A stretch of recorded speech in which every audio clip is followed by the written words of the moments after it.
Hello, lovely people. It is Friday, October 20th, Friday. Remember, what's within influences what happens without. So let's get our minds right and make this day great. I'm Coy Wire. This is CNN 10, where we tell you the what, letting you decide what to think. We start today with an overview of the headlines around the world. First, we start here in the U.S. The House of Representatives is still looking for a new leader or Speaker of the House. Representative Jim Jordan of Ohio was potentially going to be named Speaker this past week, but after 2 rounds of voting, Jordan failed to secure the necessary number of votes in the House to win the gavel. The House has been without a Speaker now for more than 2 weeks after former Speaker of the House, Representative Kevin McCarthy, was historically voted out. This means the House of Representatives remains effectively frozen, unable to take action on some very serious issues like funding for Ukraine in its ongoing war with Russia, and decisions that need to be made in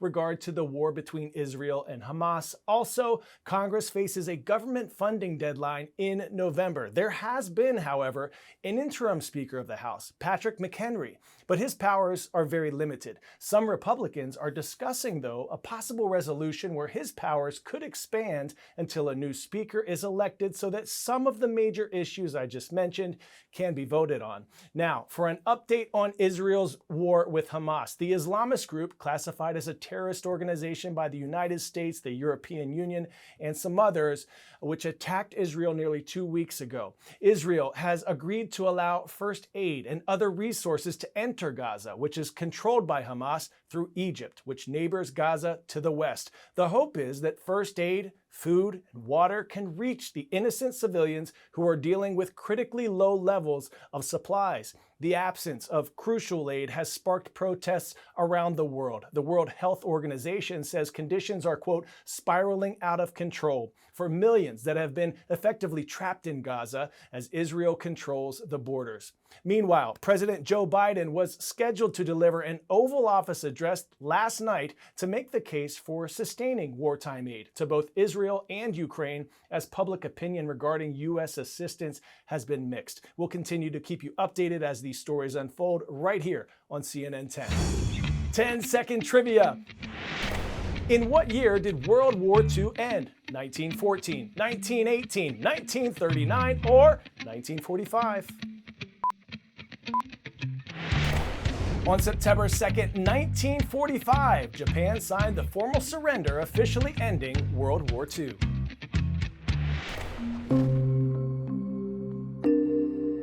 This is believed to be the HMS Thistle, a sunken World War II British submarine. The wreckage was discovered in the spring. Scientists found the wreck at a depth of more than 500 feet outside the Norwegian county of Rogaland. HMS Thistle's last voyage was in 1940, when it was sunk by a German submarine, leaving all 53 crew members dead. It was discovered during a Mariano program research cruise examining the seabed.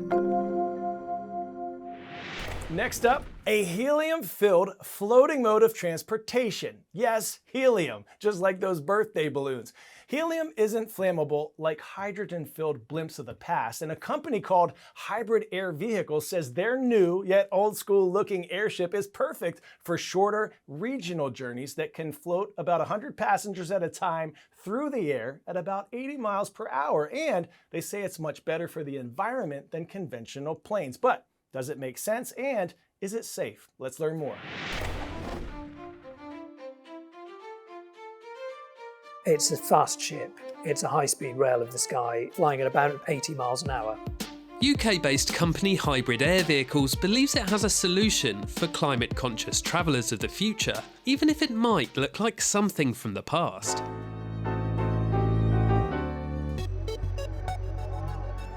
It's got a lot of heritage back into airships, there's no doubt about that. It sort of looks like one from some angles. So we've got a little bit of public hearts and minds to win over, but the reality is 3/4 of it is standard aviation technology. It just comes in a slightly strange shaped wrapper.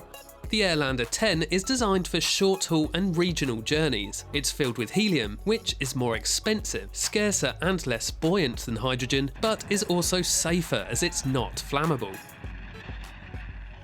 It's going to be about 300 feet long, longer than a 747, lifts 100 passengers. Getting on board, you're going into a spacious cabin. So there's lots of light coming in, it's quiet. You can open the windows, you can get up and move around the cabin. Every seat's accessible to the aisle, accessible to wheelchairs and people of more limited mobility. HAV also claims the carbon emissions would be 90% lower than the equivalent journey on a conventional aircraft. Some of the early customers that have come to us have said, well, what about putting 16 people on board and taking them on overnight cruises? It gets people to parts of the world that are really hard to get to, and it's done in a way that minimises the impact on the environment you're going through. The very first Airlander aircraft coming off the production line will be going off to do those sort of jobs in places like the Arctic or on safari. It doesn't restrict itself to operating from runways. All it needs is a relatively flat space, and that space can be sand, it can be grass, it can be water. So we can create new connections for people, getting them closer to where they want to get to. Despite some previous setbacks, HAV states it's the only company in the world to have successfully flown this type of aircraft, and is working towards commercial production of the Airlander 10. Our plan is to be delivering at least 24 of these aircraft per year into the market from later this decade.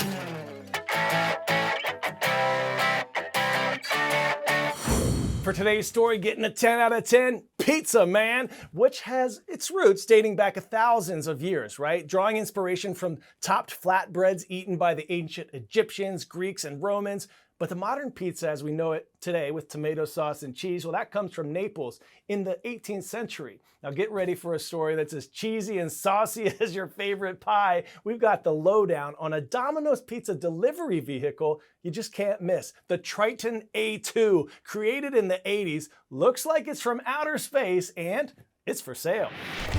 This is Domino's 1985 Triton A2 pizza delivery car. And yes, it's up for auction.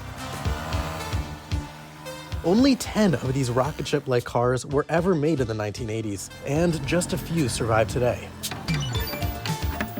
The Triton A2 was originally commissioned by the founder of Domino's Pizza and had customized warming ovens in the rear to deliver pizzas around Ann Arbor, Michigan, where Domino's is headquartered. Watch out, squad at .06. At the time, futuristic cars and space motifs were all the rage in pop culture.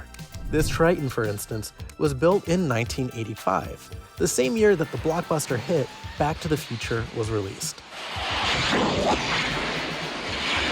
And in another blast to the past, it was Domino's Pizza that campaign staffers reached for when President Joe Biden, then a senator, announced his withdrawal from the 1988 presidential election. I've been told that Senator Biden will announce that he is quitting the campaign. The Triton A2 boasts 80 miles per gallon fuel efficiency, according to Bonham's auction house, which sold a similar Domino's car in 2019 for nearly $45,000. Domino's Pizza delivers.